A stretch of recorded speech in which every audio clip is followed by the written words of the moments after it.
Recently, there is a so-called NGO. It's not even an NGO. Because NGO stands for non-governmental organization. They are not non-governmental because they are funded by a federal budget, by a state. This so-called NGO produces reports claiming that the FDS and the VDP commit abuses. It went in here, it came out there. It's to tarnish your morale. It's to scare you, to prevent you from being able to fight. No. Moreover, we are going to file a complaint against this NGO because people need to understand something. What is happening to us here? It's true that they have manipulated part of our populations in the Sahel here, but they didn't have that kind of weaponry. What brought such significant weaponry into their ranks? It's Libya. Who destroyed Libya? It's this NGO, the same NGO that made false reports and gave them to those who wanted to create a rebellion so that people would intervene and overthrow Gaddafi. And the powder keg ended up being poured into the Sahel. These millions of lives that have been taken in the Sahel, we must file a complaint against this NGO because it is responsible for these false reports it made to support this thesis of attacking Libya. They have no moral lessons to give us. Look at the world. Let them go defend human rights all over the world first before coming here. We are fortunate to have similar situations in this world. You voluntarily committed yourselves. There are countries where people are forcibly taken, killed. You leave or you die. Others, even while trying to flee, end up dying. They don't talk about human rights because these people see us as subhumans. They see us as slaves. That's how it is in their minds. They have never changed their mindset, but it's up to us to show them that we are not slaves and we will never accept this state of affairs. So don't be fooled by the stories. They tell to anyone who will listen. You must stay focused on your fight. Stay focused. We know what we are doing. And even now, the VTP commander told me that there is a human rights training session underway for group leaders and their deputies.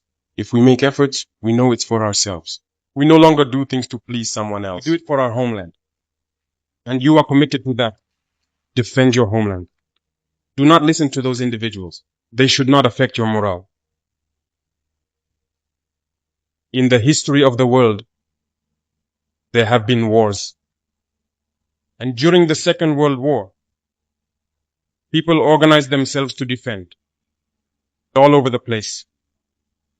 But there is a country that could not defend itself, which had to come and take our ancestors to go defend them. And today that same country wants to give us lessons.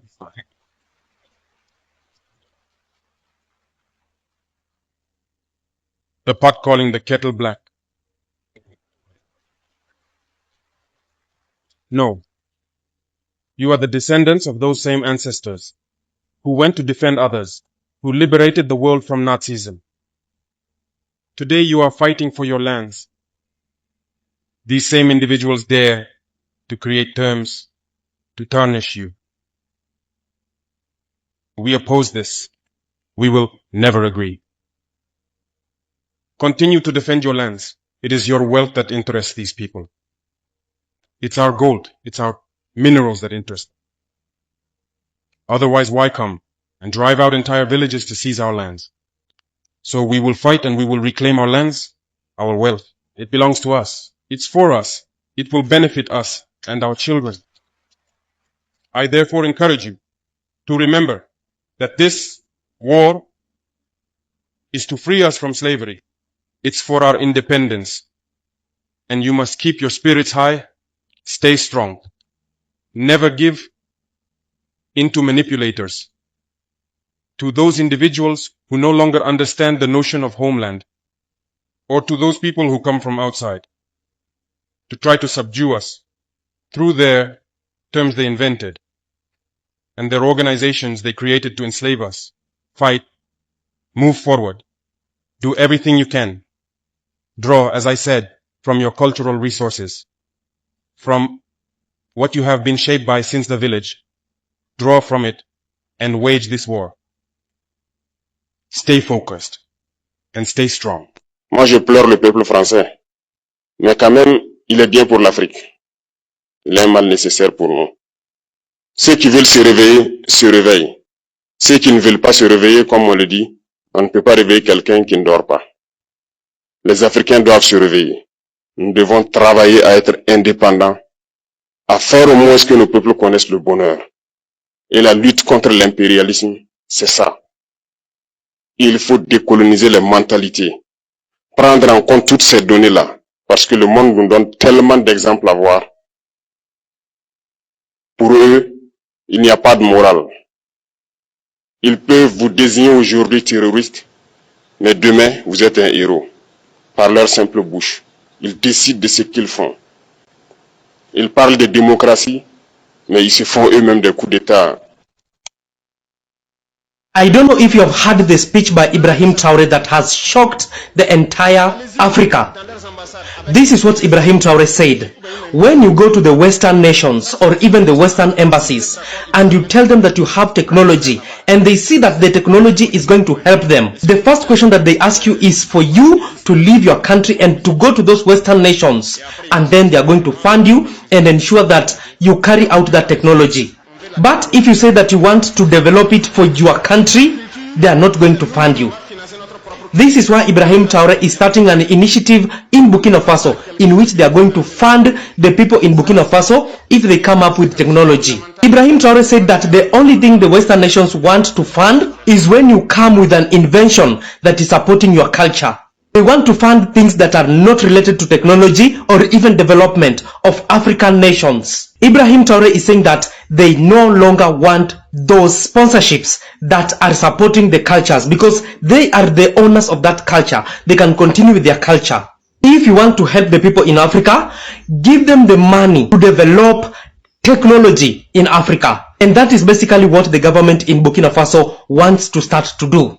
To fund the Burkinabe people to expand technology that is going to change the industrial, economic, and also militarily entire Burkina Faso. The African must have understood. The youth of Butien must have understood. These unsubscribers of those people, stop listening to them because they have been manipulating us all for a long time. They apply pressure through information. You end up hating the person. They make a model of the person to impose that on your mind.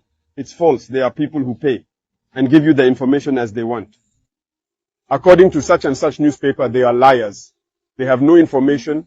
They have nothing. Reporters, they are liars.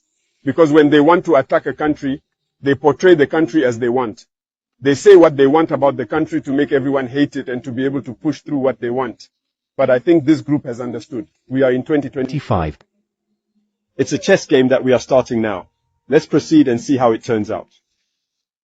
Captain Ibrahim Traore of Burkina Faso is the best leader in Africa. Guys, I want you to watch this video and listen to what Ibrahim Traore said about African soldiers that go for military courses in France. Let's listen, guys. If you want to break with these imperialist forces, it's simple. We denounce the agreements. Everything starts from there. I think the example of Chad in any case is tangible. They started by denouncing the agreements. Otherwise, if we don't denounce the agreements, just saying that the bases leave, we haven't done anything. Because the problem lies in the colonial agreements, the defenses that have been signed since independence. The most dangerous is not the one you see in the bases. The most dangerous are the military advisors. Military advisors exist in all these countries. They existed in Burkina as well until the end of 2022, until we took responsibility. And who are these military advisors? They are the ones who are supposed to implement France's policy. Here, they must work to make our armies very weak, so that France can always have the argument to exist here. Under their influence, they had succeeded. Our sentinels were therefore standing guard with sticks. That's what France wants from our armies. When we reach this stage, we have no choice but to want them to come and settle. but the Burkinabe army managed to get rid of the military advisors. Unfortunately, I think that in 2019, after Operation Otapono, where the French saw that the Burkinabe army still had the capacity to respond to terrorists, they called the chiefs of staff in France. They instructed him to reintegrate the military advisors throughout the structure. Well, they did not agree. But upon returning to the country, the politicians instructed him to accept the military advisors. And that's when the military advisors returned to the Burkinabe army in 2019. With all the consequences we know, the army was on the verge of disappearing in the years 2020, 2021. And indeed, this is the time when many soldiers had to desert because there was no longer any hope. We were in the process of collapsing. That's a bit how they work at the General Staff headquarters. In all army headquarters, in the schools, they are the ones who are supposed to dictate the policy of our army. They are the ones who tell us when to recruit, how to recruit, and what to do with them. They are in the schools to tell us how to train them, and so on. As long as these military advisors are there, you are not independent. Your army will just have the appearance of an army that is there to perform parades, a circus. But when war comes, you will realize that a parade is one thing, but war is another thing. You have to break the agreements. It's the only way to have an independent army and build strength. But many people do not understand this, perhaps. Ibrahim Traore is young, smart, courageous, and the best leader in Africa by far. I'm recording every lie. I'm archiving every distortion. I am Ibrahim Traore, and today I'm pulling off your masks. Yes, you heard correctly. I, whom you call a young military junta leader, whom you brand as a dangerous radical, whom you serve up as an anti-Western dictator, am now telling you the truth. And this time you cannot turn off your microphones. This time you cannot turn away your cameras. This time your editors cannot cut this speech. Because the world you monopolize no longer exists. Because millions will hear these words now, without passing through your filters, without being subjected to your distortions, without being muddied by your lies. I am 34 years old. Every day of my life, I grew up with your lies. As a child, I would watch Africa on television. Always the same images. Children with flies, dry lands, weapons, death. This is Africa, they told us. This is what Africa is.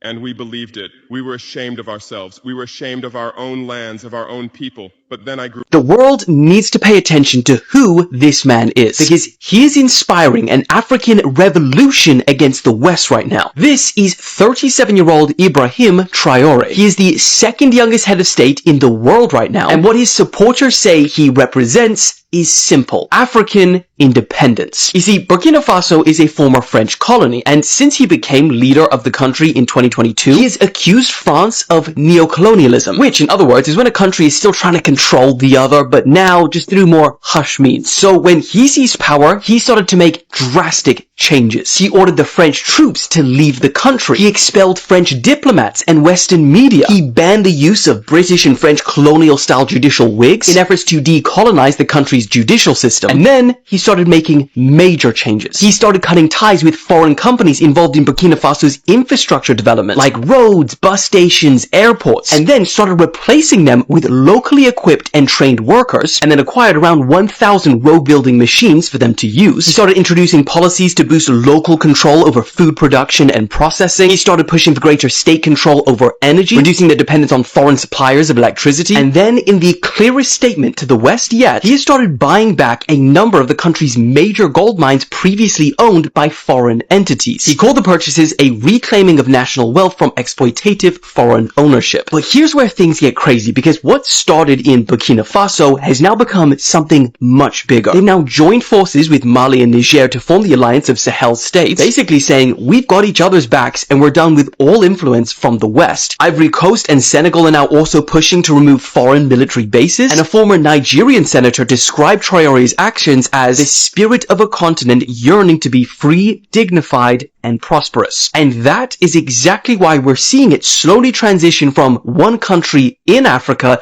to Africa as a whole. Because the question that's increasingly being asked is, why is such a resource-rich continent that literally powers the world so poor themselves? Now, Here's the problem. We've seen revolutions like this in Africa before, and they haven't ended well. Back in the 1980s, Thomas Sankara led Burkina Faso with almost the exact same vision Traore has now, rejecting foreign aid, nationalizing roads and railways, and calling for true African independence. But just 4 years later, he was assassinated. His policies were reversed, and French firms regained contracts for roads, railways, and ports in Western Africa. So is Traore walking that same path? We don't know. But there are reports that he has survived 19 assassination attempts in 2 years. However, not all those claims have been verified. And it's also important to note that Traore has his critics. Some call him a dictator because he rose to power in a coup. He's postponed elections, he's banned the media, and he's cracked down on dissent, and critics saying no country has ever developed under democracy. So the question is, what do you think? Is this just another dictator grappling for power, or the man to ignite a long-needed change for Africa?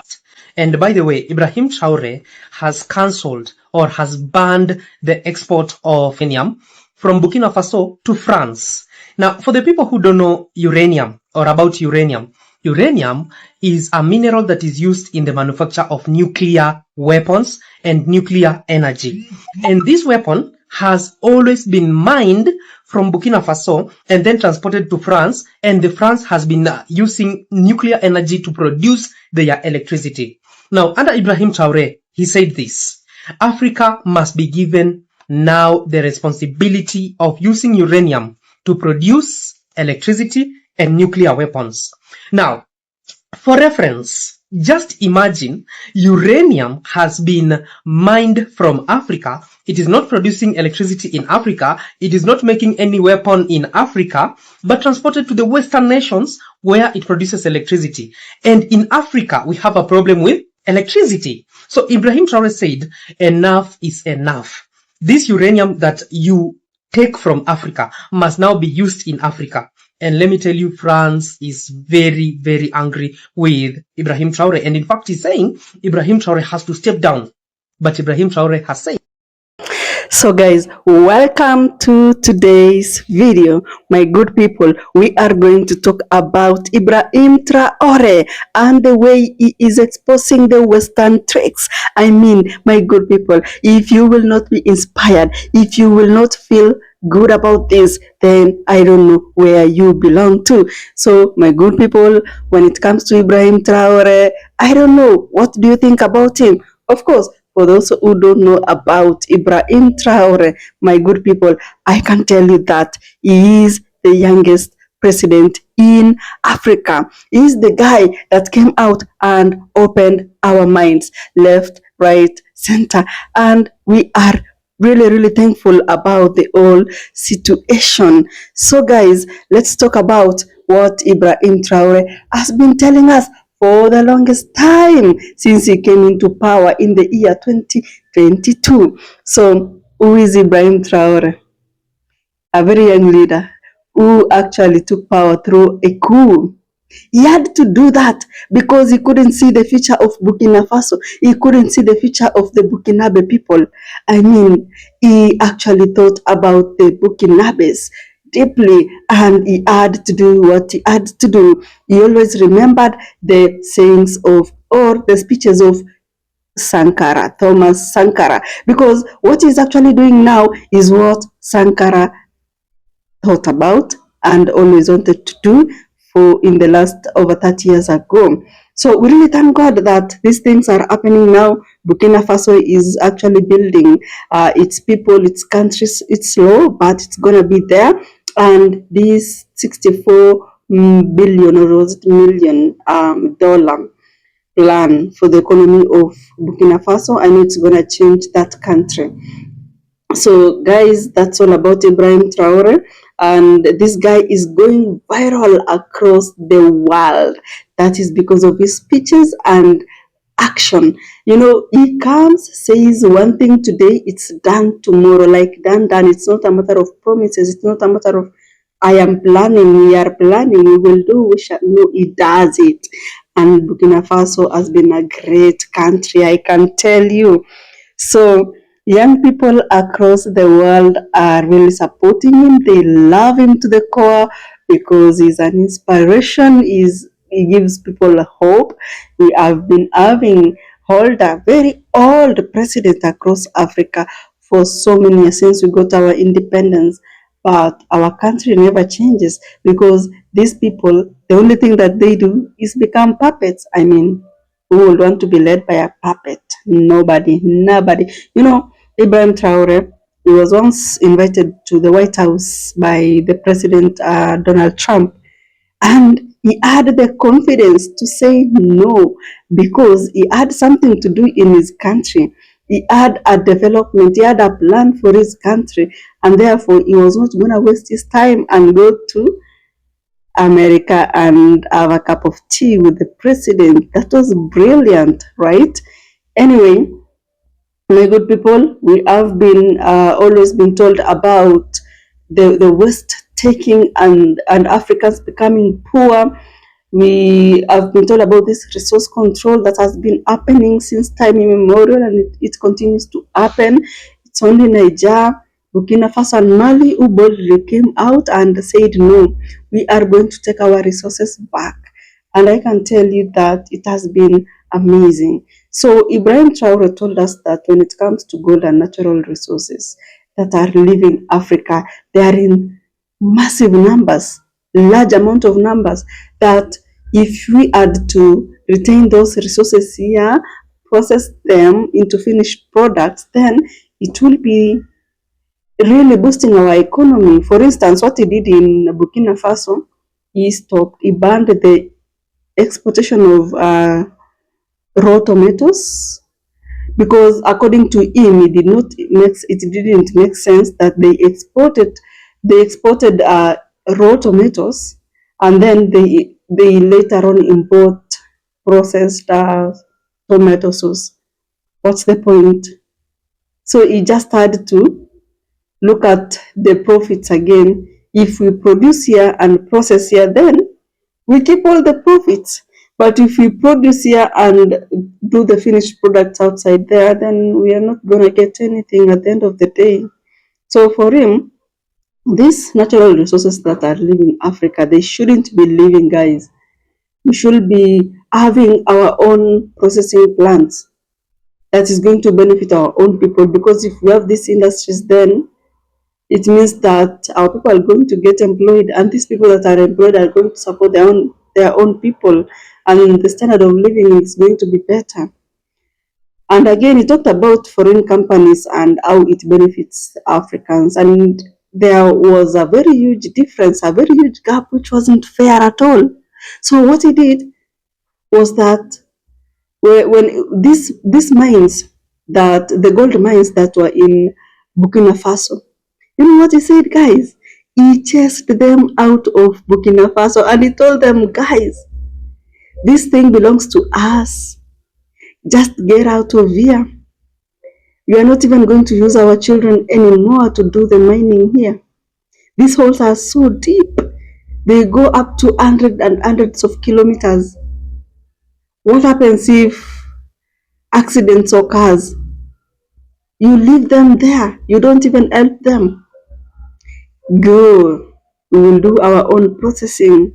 And these foreign companies that did the mining of the gold, they actually left for good. And the Burkinabes are at a better place now because everything is done in Burkina Faso. And again, you know, when all these things happen, Africa ends up being underpaid. Very unfair. You can imagine Africa in general, they don't have like hourly pay. It's either weekly or monthly. Like what? Very unfair. Extremely unfair. So we have been having foreign troops in the Sahel region. And we've always wondered, like, why? Does that mean that our military personnel are not capable enough? Actually, I can confidently tell you that our military personnel are capable enough. But these foreign troops, they keep coming to Africa. They keep going to Sahel. But what are they doing there? You will think that they're coming to protect us, to defend our country. But they're coming to defend and protect the raw materials that they are stealing and then taking them to their countries. Sad. Sad. Because at the end of the day, they are not helping us. They are helping themselves, their economy, their people. But guess what? Guess what? Ibrahim Traore said no. Ibrahim Traore said no. He said enough is enough. That is what he did, by the way. Anyway, he also told us about the tricks and the truth about foreign aid. These people come as non-governmental organizations. They are going to help our health sectors. They are coming to help, our education systems, helping people. But, oh my God, they're just coming to trap our economies. And again, the conditions that comes with these loans that we are being given by the IMF. These conditions, they're tough. Imagine you live in Kenya earning Kenyan shillings. You borrow in dollars. You pay in dollars, a very strong currency. I mean, why can't we just borrow in our local currency and pay in our local currency? Why? And that is why it is so important that we build our own revenue streams that are enough to do our construction of security, construction of infrastructure that are able to support our security, education, everything, governance. That is where Ibrahim Traore is heading, by the way. And in the next 5 years, we are going to see a very positive change in Burkina Faso as long as the president lives. I believe. And I pray to God that I get to live beyond the next 5 so that I may be able to see, I may be able to witness what we are talking today. And one of the things that Ibrahim Traore achieved as the youngest president is forming an alliance that is free and that is independent. Because for them now, as we speak, they can work with anybody. They can work with Russia, China, Singapore, any country without being asked like why? Why didn't you ask for permission? They're lucky. They're working with Russians. They're supporting Burkina Faso military-wise. I know it has been difficult to end the terrorism part of the challenges that are facing the Burkinabes, but these things happen along the border and they really want to force it on Ibrahim Traore, but it won't happen because we are seeing the positive change. We are seeing the people of Burkina Faso sleeping in the streets of Ouagadougou so as to just protect their country. These people have been through a lot. So I think, in my own opinion, Ibrahim Traore will keep trending. People will keep talking about him because of what he's doing. But of course, there are criticism that are happening. And that is life. You won't expect everybody to love you. There are those who will love you, there are those who will not love you. And that is life and we have to accept. So guys, I think at this point, we are just asking ourselves so many questions like, is Ibrahim Traore a hero or is he taking risk? Is he a risky leader?